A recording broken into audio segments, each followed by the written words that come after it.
मेरे भाई सवाल रखो, जल्दी करो। हाँ सवाल रखो, अभी देखते हैं कौन सा बॉम्ब फोड़ दो। अब सूरह बकरा की आयत नंबर 256 कहती है ला इकराह फीद्दीन, दीन में जबरदस्ती नहीं है। ठीक है, ठीक है। और सूरह तौबा की आयत नंबर 5 कहती है कि फक्तुल मुशरिकीना, यानी कत्ल करो मुशरिकीन को जहां भी पाओ। इसमें है कि फक्तुल मुशरिकीना, यानी कत्ल करो मुशरिकीन को जहां भी पाओ। आपके लिए भी और नाजरीन के लिए भी जो सुन रहे हैं हमें, कि क्या मुशरिक होने की बुनियाद पर किसी को कत्ल किया जा सकता है इस आयत के मुताबिक? पूछ रहा हूं। ये पूछा मुशरिक की वजह से कत्ल करने के लिए कहा, तो मुशरिक की वजह से तो कत्ल करने के लिए कहा गया है। बस ठीक क्या है। कैसे अब बताओ? आप रुक जाइए, अब आप रुक जाइए। लो नाजरीन, बात तय हो गई। मुशरिक होने की बुनियाद पर इस्लाम ने कहा है क्योंकि ये मुशरिक हैं इसलिए इनको मार दो। अब मैं आपको इसी सूरह से, इसी आयत से और इससे पिछली आयत से दिखाता हूं कि हमारे भाई इतना इन्होंने कुरान पाक पढ़ा है कि इन्हें समझ ही नहीं आई। मैं स्क्रीन शेयर करता हूं। लो दोस्तों, ये आपके सामने सूरह तौबा की आयत नंबर 1 मौजूद है और हम 1 से लेके 6 तक आयत पढ़ेंगे। A few moments later. क्या इस्लाम ने मुशरिक होने की बुनियाद पर, कुरान पाक ने मुशरिक होने की बुनियाद पर यह कत्ल की बात की या अहद को तोड़ने की बुनियाद पर? अब्दुल्ला साहब, सिंपल सा सवाल। जी, मुआहदा तोड़ने पर उनको कत्ल करने का हुक्म दिया।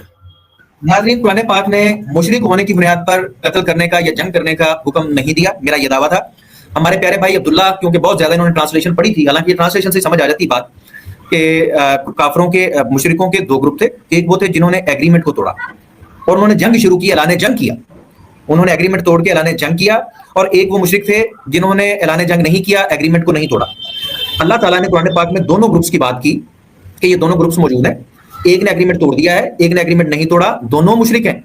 अब मुशरिक होने की बुनियाद पर जंग नहीं होनी, अहद तोड़ने की बुनियाद पर जंग होनी है। और जिन्होंने अहद नहीं तोड़ा उनके साथ आपने जंग नहीं करनी, वो भी मुशरिक हैं। उनके सामने कोई दावत नहीं है, उनको कोई वार्निंग नहीं दी गई, उनको कुछ नहीं कहा गया। A few moments later. सिवाय उन मुशरिकीन से जिनसे ए मुसलमानों तुमने मुआहदे किए थे, फिर इन्होंने कुछ कमी नहीं की तुम्हारे साथ और ना तुम्हारे खिलाफ मदद की किसी की, फिर यकीन अल्लाह तकवा इख्तियार करने वालों को पसंद करता है। यानी इसमें कहा जा रहा है भाई कि जिनसे तुम्हारा मुआहदा है, समझ लो, उनसे नहीं लड़ना है। जिनसे मुआहदा नहीं है उनसे लड़ना है। क्या क्या कहना क्या चाह रहे हैं भाई आप? अच्छा अब्दुल्ला भाई, अब ध्यान करना है। उनसे लड़ना है जिनसे एग्रीमेंट नहीं है, ऐसे ही है? उनसे लड़ना है जिनसे, बोलो ना भाई। हाँ, एग्रीमेंट जिनसे एग्रीमेंट नहीं है उन मुशरिकों से लड़ना है। हाँ, मैं फिर पूछ रहा हूं, उन मुशरिकों से लड़ना है जिनसे एग्रीमेंट नहीं है। जी। तो जिससे एग्रीमेंट नहीं, जिनसे लड़ना हो, उनसे बंदा बेजार होता है या नहीं होता? जी भाई, लड़ाई बेजारी में होती है ना। कौन है ये लोग, कहां से आते हैं?